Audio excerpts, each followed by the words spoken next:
Hello everybody, welcome to the channel सरल सीखो. I hope you all are doing absolutely great and fine. तो as you all know कि हमने जो हमारी क्लास 9 की AI है उसमें हमने जो फर्स्ट यूनिट है कम्युनिकेशन स्किल्स वो ऑलरेडी कंप्लीट कर लिया है. अगर आपने नहीं देखा है तो वो प्रीवियस वीडियो में आप जाके देख सकते हैं. और आज हम उसके कुछ एग्जाम ओरिएंटेड या फिर प्रैक्टिस क्वेश्चंस करने वाले हैं MCQ फॉर्म में, जिससे आपको आइडिया हो जाए कि किस टाइप के क्वेश्चंस आप पूछे जाते हैं. अच्छा, ये वीडियो थोड़ा हम ऐसे करेंगे, लाइक जो भी क्वेश्चन आएगा पहले आप उसे नोट कर लीजिए अपनी एक नोटबुक में, और उसके बाद जब हम आंसर बताएंगे तो आप उसे टैली करिएगा और फिर आपको एट द एंड बताने हैं तो कितने आपके मार्क्स आए हैं. ठीक है, उससे पता चल जाएगा कि आपकी इस चैप्टर से रिलेटेड कितनी इंफॉर्मेशन आपके पास है. तो स्टार्ट करते हैं. तो क्वेश्चन नंबर 1 बोल रहा है what plays a key role in helping people understand each other in society. ठीक है, क्या ऐसी कौन सी चीज़ है जिससे हम लोगों की हेल्प कर सकते हैं सोसाइटी में. बेसिकली लोगों से सोसाइटी में जो हेल्पिंग पीपल, ठीक है, एक दूसरे को समझने का, एक दूसरे को हेल्प करने के लिए क्या इंपॉर्टेंट होता है. Competition, communication, silence and rules. चलो फटाफट से आप आंसर कर दो. सो आई होप आप सबने इसका सही आंसर करा होगा. बी ऑप्शन इसका सही आंसर है, कम्युनिकेशन.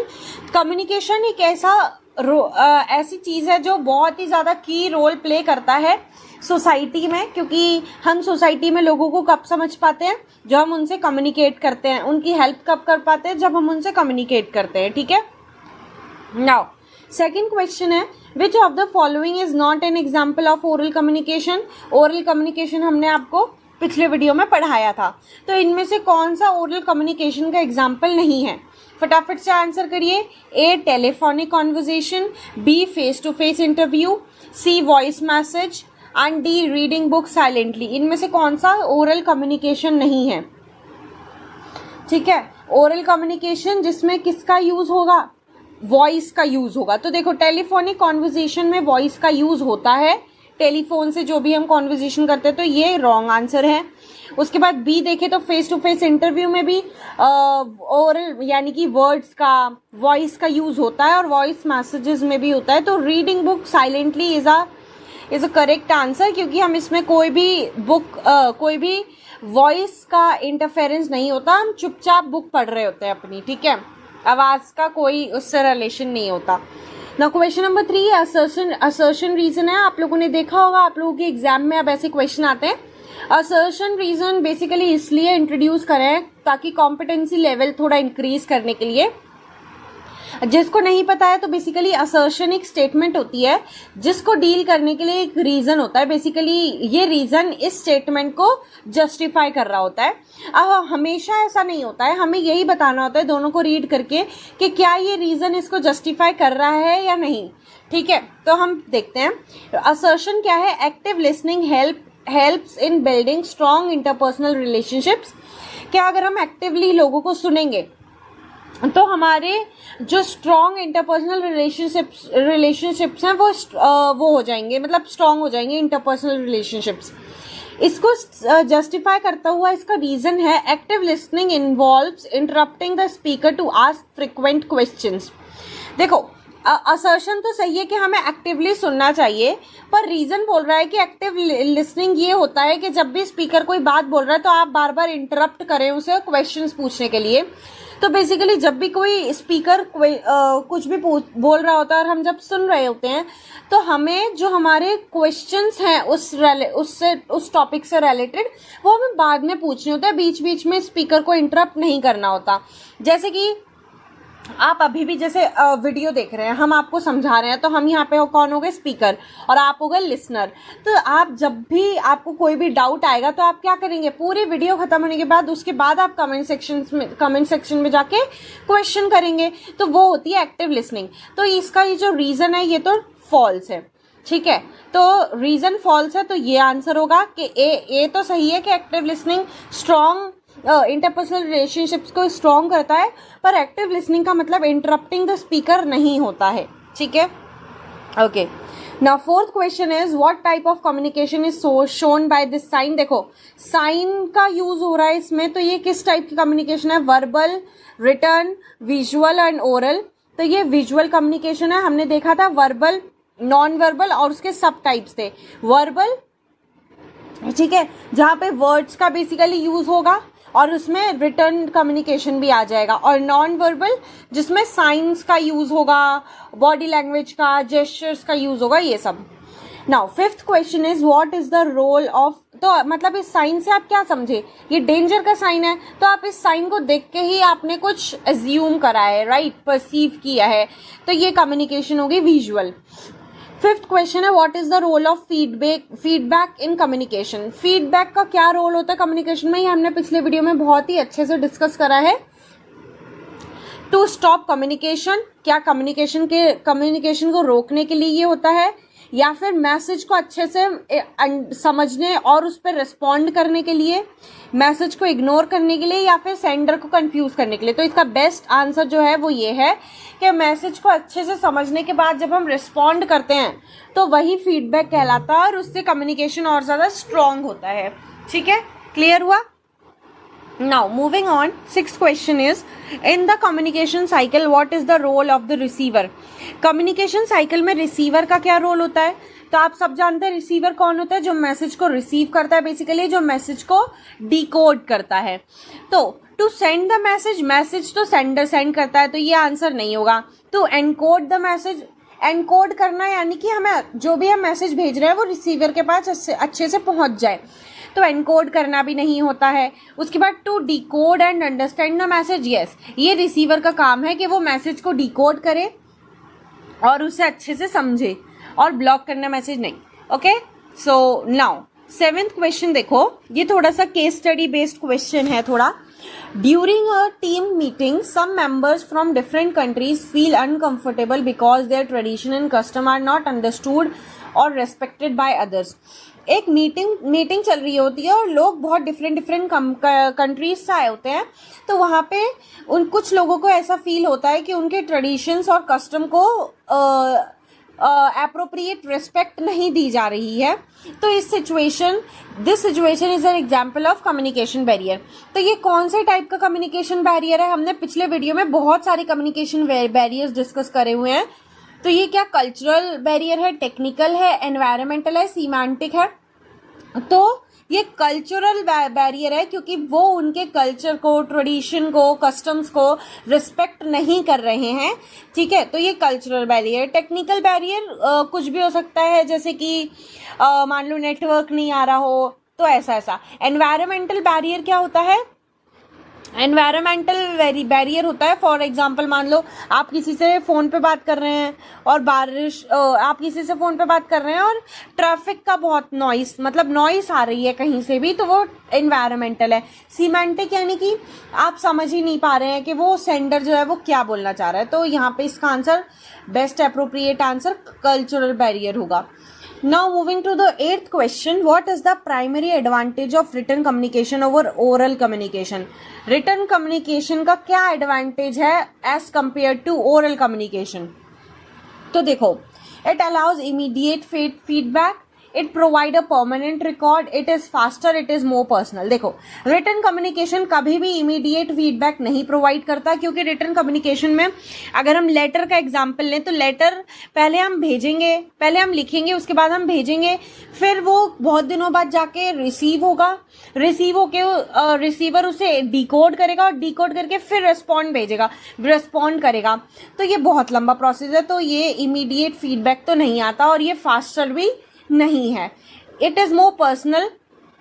ये हो सकता है कि return communication is more personal, but हम प्रोफेशनल चीजों में भी रिटर्न कम्युनिकेशन को बहुत ज्यादा यूज करते हैं, जैसे कि ईमेल राइटिंग वगैरह वगैरह.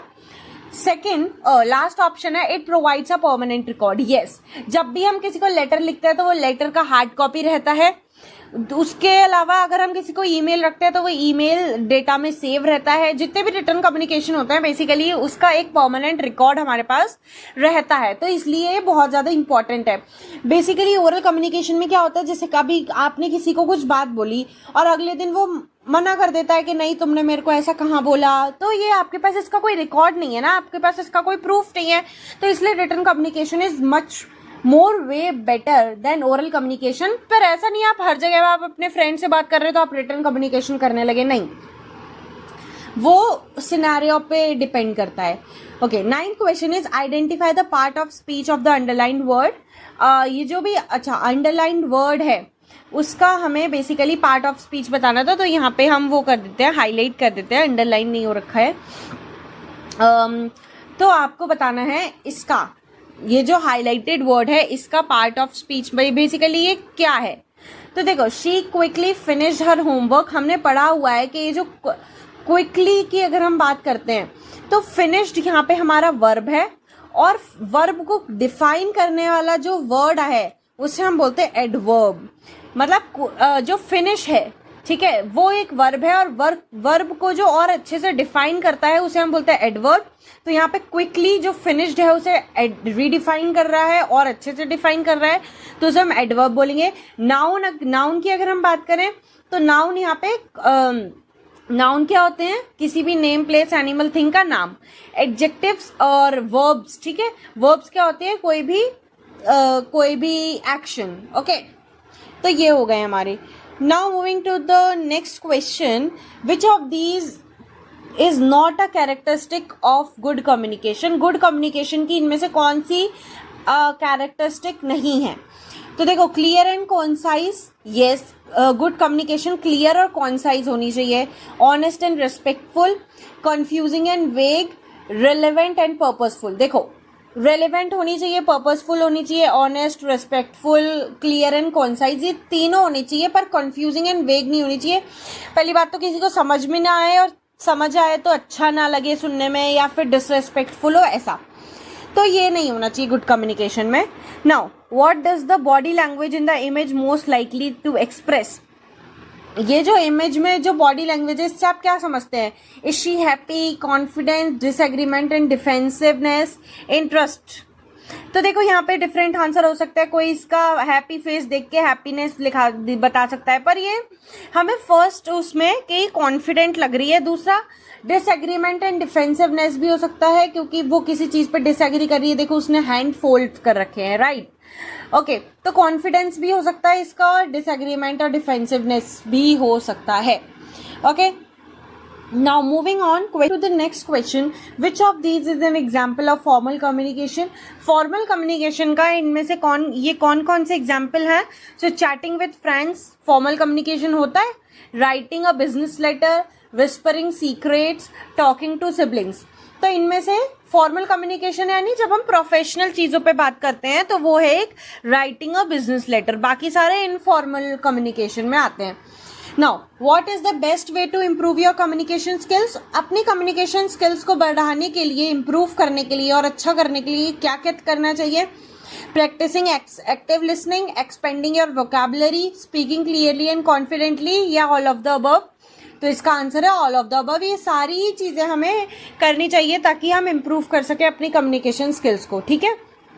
Now the last question is what is the best way to improve your. अच्छा, ओके, ये रिपीट हो गया क्वेश्चन, तो हमें अगेन इसका वही आंसर है कि हमें जो एक्टिव लिसनिंग है उसे प्रैक्टिस करना चाहिए, हमारी वोकैबुलरी को एनहेंस करना चाहिए, और speak clearly and fluently, confidently हम जो भी भाषा में बात करें। देखो, communication is never about language which you are speaking, right. Communication कभी भी कोई लैंग्वेज पे बाउंड नहीं होती है। इधर you are speaking in English और you are speaking in Hindi, जो भी आप भाषा में बात करें, बस आप कॉन्फिडेंट हो, रिस्पेक्टफुल हो जिससे भी आप बात कर रहे हैं, और क्लियर हो आप अपने थॉट्स को लेकर, ठीक है।